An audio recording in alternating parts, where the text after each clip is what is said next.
ඔය ඔක්කොම මොනවද විපාක? ඔක්කොම විපාක. දැන් එතකොට මෙතන ප්‍රතිසන්දි විඥාන මේ ගන්න පුළුවන් ප්‍රවෘත්ති විපාක ගන්නත් පුළුවන්. ඒ ඔක්කොම සමස්ත විපාක චක්‍රයම කැටි කරලා තමයි මේක කරන්නේ. එහෙනම් ওই ටික එකතු කරලා කියනවා බලන්න 103 වෙනි පිටුවේ බලන්න ඒ කතාව ත්‍රිවෘත්තය. පටිච්ච බලන්නේ කියාගෙන යන්න පටිච්ච සමුප්පාද අංග 12න් කොටසක් ක්ලේශයෝය කොටසක් කර්මයෝය කොටසක් විපාකයෝය. ක්ලේශයන් නිසා සත්වයෝ කර්ම කෙරෙති. කෙලෙස් නිසා කර්ම වෙනවා. ඉතින් කර්ම කරන්න කෙලෙස් නිසා නේද? හරි. ක්ලේශයන් නිසා සත්වයෝ කර්ම කෙරෙති. කර්ම නිසා විපාක වේ. විපාක නිසා නැවතත් ක්ලේශයෝ වෙති. ක්ලේශයන්ගෙන් පටන්ගත් ධර්ම පරම්පරාවෙන් නැවතත් ක්ලේශයන් නැතිවීම පටන්ගත් තැනටම පැමිණීමය. යම්කිසි ධර්ම පරම්පරාවක නැවත පටන්ගත් තැනටම පැමිණීම වේ නම් ඒ ධර්ම පරම්පරාවට චක්‍රයක් යයි කියනු ලැබේ. ඒක නිසා කියන ත්‍රිවෘත්තය මේ කර්ම එහෙනම් ක්ලේශ කර්ම විපාක චක්‍රය කියලා මේකට කියනවා. ඒක තමයි මේ පෙන්වන්නේ චක්‍රය. sorry. මොකද්ද? බලන්නකෝ පළවෙනි ක්ලේශය අපි ලිව්වේ ටික අවිද්‍යාව තණ්හා උපාදාන මේ පෙන්නලා තියෙනවා. ඊට පස්සේ තියෙනවා කර්ම සංකාර කර්ම භව මේ දෙක. ඊට පස්සේ අර මන් ලියපු අනිත් ටික ඔක්කොම ටික තියෙනවා මේකේ විපාක. ඔන්න කර්ම ත්‍රිවෘත්තය. මේ ඉතින් එක එක පර්යායන්. ඉතින් මෙතනින් එහාට මේ පටිච්චසමුපාද පොතේ තියෙන්නේ විවිධ පැති. ඔය විදිහට තියෙනවා. හරි. දැන් ඒවා මම අද දවසේ එතන එන කතා කරලා දැන් පටිච්චසමුපාදයේ උපමාවකින් දැක්වීම ඒව ඉතින් ඔයගොල්ලෝ කියව ගන්න. මේවා කියන්න දෙයක් නැහැ. මේව උගන්වන්න දෙයක් නැහැ. උගන්වන්න ඕන ටික තියෙන්නේ මෙතනින් මේ පැත්ත ටික මම දැන් සම්පූර්ණ උගන්වලා තියෙනවා. ඔයගොල්ලන්ට මේ පොත සම්පූර්ණ දැන් කියවලා තේරුම් ගන්න පුළුවන්. මේ මට්ටමට ගෙනත් තියෙන්නේ. හරිනේ? ඉවර නෑ. තව තියෙනවා. මම දැන් ඊළඟට හැරෙනවා තව පැතිකඩකට.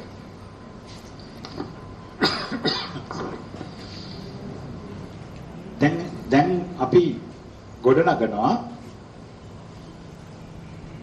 මෙහෙම දෙයක්. දැන් මම පෙන්නනවා මේක ඇතුලෙන් මේ පටිච්චසමුපාදයේ උපයෝගී කරගෙන බුදුරජාණන් වහන්සේ පෙන්නන ලස්සන ත්‍රිකාලයේ සියලුම සත්වයන්ගේ ගොඩනැගීම. සියලුම සත්වයා ගත්තාම කොටස් හතරකට දාන්න පුළුවන්. කවුද? අණ්ඩජ, ජලාභුජ, සංසේජජ, ඕපපාතික. ඔය කියන ත්‍රිකාලයේ සියලුම සත්වයාගේ ගොඩනැගීම මෙන්න මේ කියන පටිච්චසමුපාදයෙන් භාග්‍යවතුන් වහන්සේ ලස්සනට පෙන්නනවා. අපි බලමු කොහොමද ඒක පෙන්වන්නේ කියලා. කාරණා ගොඩක් තියෙන ඉතින්. දැන් ওই ටික කතා කරාම ඇති ප්‍රමාණවත් අපි පටිච්චසමුපාදය අදින් නතර කරනවා. ওই ටික කතා කරලා එතකොට ඕගොල්ලන්ට අවශ්‍ය ටික ගෙන්නවා වෙනවා මම. මේක ඉවර මේක කොනක් පටක් නැහැ කතා කරතේ ඕනනම් ඕන තරම් කාලයක්. අපිට එහෙම කාලය කාදමන්න අපිට වෙලාවක් නැහැ අත්‍තරම. ඒකින්ද අවශ්‍ය સિદ્ધාන්ත විතරක් ඉගෙන ගත්තාම ඇතියේ. තව ඉතින් තොරතුරු හොය මට ඔයගොල්ලන්ට උගන්වන්න පුළුවන්. ඉතින් එහෙම නෙමෙයි අපිට ඊට වැඩි ඉගෙන ගත යුතු බොහෝ දෑ තියෙනවා. ඒ හින්දා අපේ නිවනට අවශ්‍ය සෝතාපන්න මාර්ගයට අවශ්‍ය කාරණා ටික ගොනුගත කරගත්තා නම් අපිට ප්‍රමාණවත් ඒ මට්ටමින් මම නවතිනවා. ඒක මමද ඊට වැඩි හොයන්නේ නැහැ. හොයලා වැඩක් නැහැ. හරි. මේකත් අපි අවශ්‍ය ටික අයින් කරගමු. මොනවද බලන්න? දැන් මේ කතා කරන්නේ කොමක් ගැනද? දැන් ඔන්න අර දැන් කතා කරපුවට පටලව ගන්න එපා. දැන් මේ යන්නේ වෙන පැත්තක් දැන්. පටිච්චසමුපාද ඒකයි ගැඹුරු කියන්නේ. එක එක කතා කරනකොට ඒකට අදාළ තොරතුරු ටික විතරක් විමසන්න. දැන් ගලපන්න එපා අනිත් ඒවාට දැන් ඉගෙන ගත්ත ටිකට. ඒ ඉගෙන ගත්ත ටික දැන් ඉවරයි.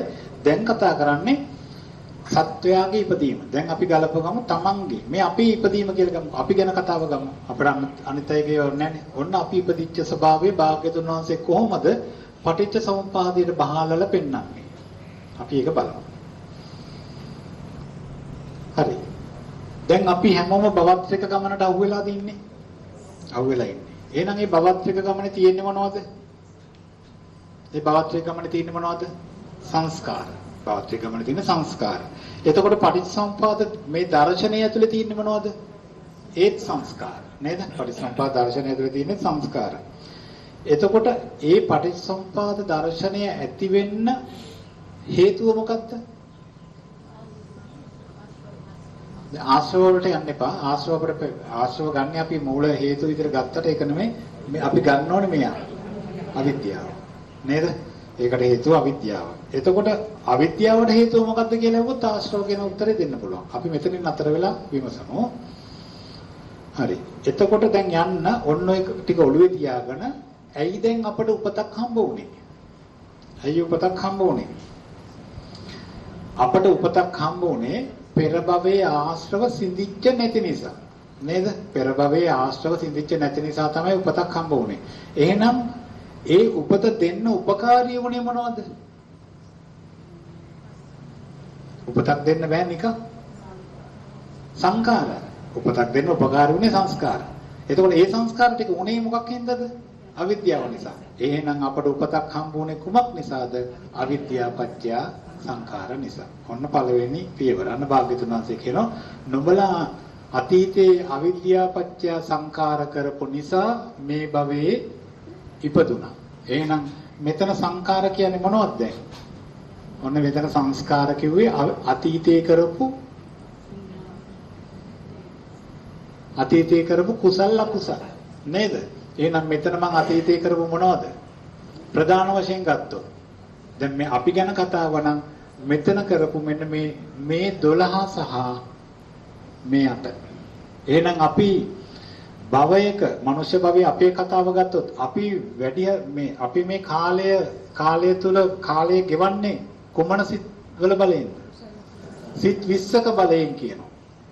අපේ ජීවිතේ අපි ගෙවන්නේ එක්ක මේ 12 එක්ක මේ 8. වරින් වර අපට මෙන්න මේ ටික පහළ වෙනවා. සිත් 20ක බලයෙන් කියන්නේ.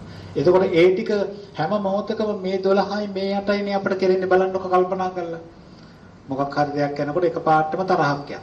අන්න පහළ වුණා මේ එක. ද්වේෂ මූලසිත. ඒත් එක්කම දරුව දුවගෙන එනවා. ලෝභ සිතක් පහළ වුණා. ලෝභ මූලසිතක් යනවා.